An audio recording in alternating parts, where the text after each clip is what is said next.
Afternoon, viewers. We're here at Bantayan Park, Baguio City. So I know I've featured this several times already, but this time during the afternoon, I know you've seen it na pag umaga na feature ko na hindi siya busy. I usually walk here or jog here almost every day. So this is the scene in the afternoon.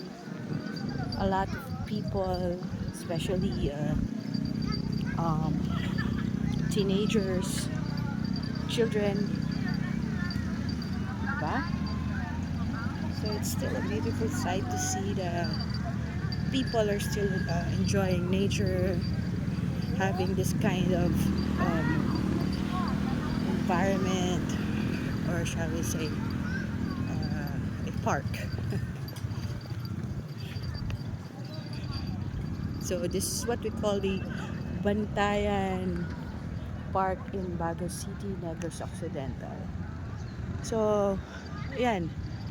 Yan naman po yung mga food stalls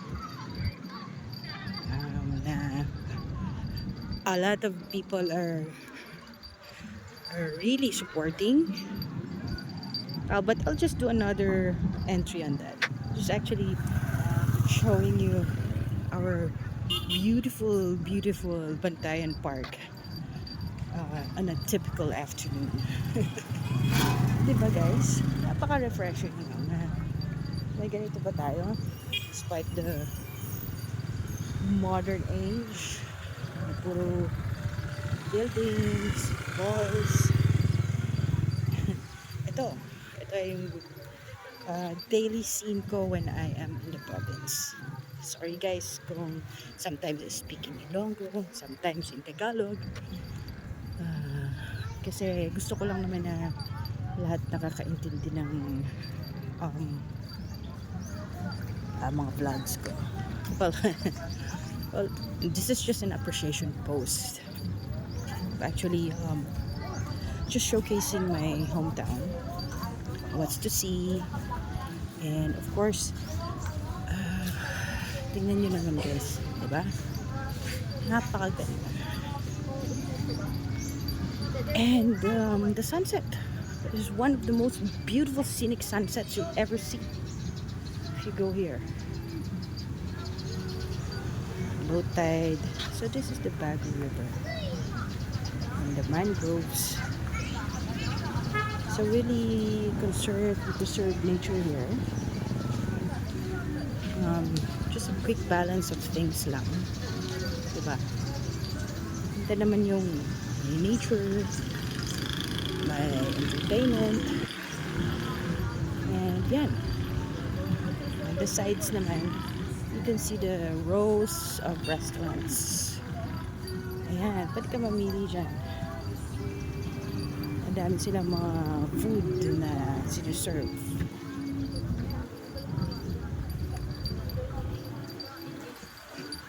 Oh, diba guys?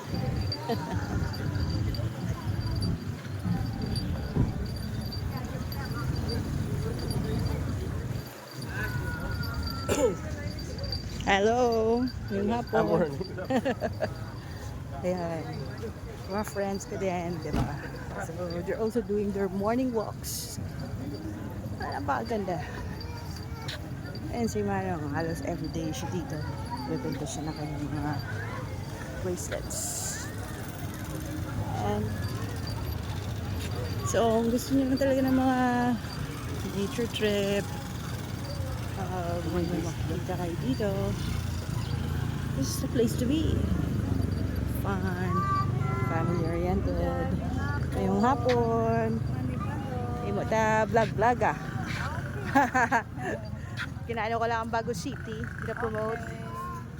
Tama si Madang, isa sa mga vendors diri sa Bantayan Park. May siya. Sino kaya ngalan tanang? Si Tita Angie. Okay. So guys, kung makita niyo si Tita Angie, bisitahan niyo lang siya sa Bantayan Park. Oh, stickers. Nice. See? Hello. There's a lot to do here. Nakakatuwa, di ba guys? So, yun. Habol tayo ng sunset. Okay.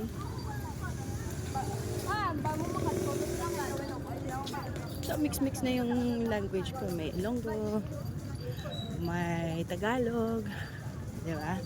Ito yung stage. Usually kasi pag may events, weekends, birthday ni Mayor, mga ganon ganap. Madaming mga ganap dito na pwedeng magamit. It's a mixed-use facility. We have a lot of events. Okay. Yan na guys. Yung mga tao na abangan nila yung sunset. Yan natin kung may sunset. Okay. Low tide. Yan. Right. So simple lang ang life dito. Daming nakikita kung ano-ano. Ayan, si Mamang Mang Lolobo. Diba? Ang cute naman ang kanyang paninda. No, diba? So it's really a long stretch, guys. As of the moment, I think you could walk around a full kilometer, the full stretch.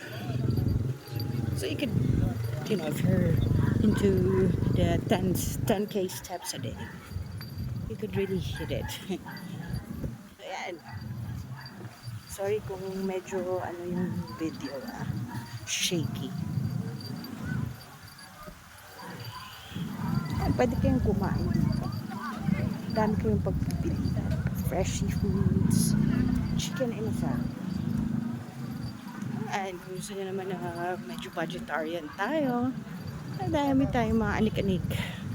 Balut, peanuts, shingaling. I don't know if they have shingaling here sa Visayas. Pero yan, yung mga mainstay. So this is a great project by the LGU. They are able to do this. And continuous pa po yung improvement ng city namin. So kung puro Bacolod lang, puro Silay, or ibang cities lang yung pupuntahan nyo sa Negros, please try visit Baguio City, Negros Occidental. It's worth the trip. Take care. God bless.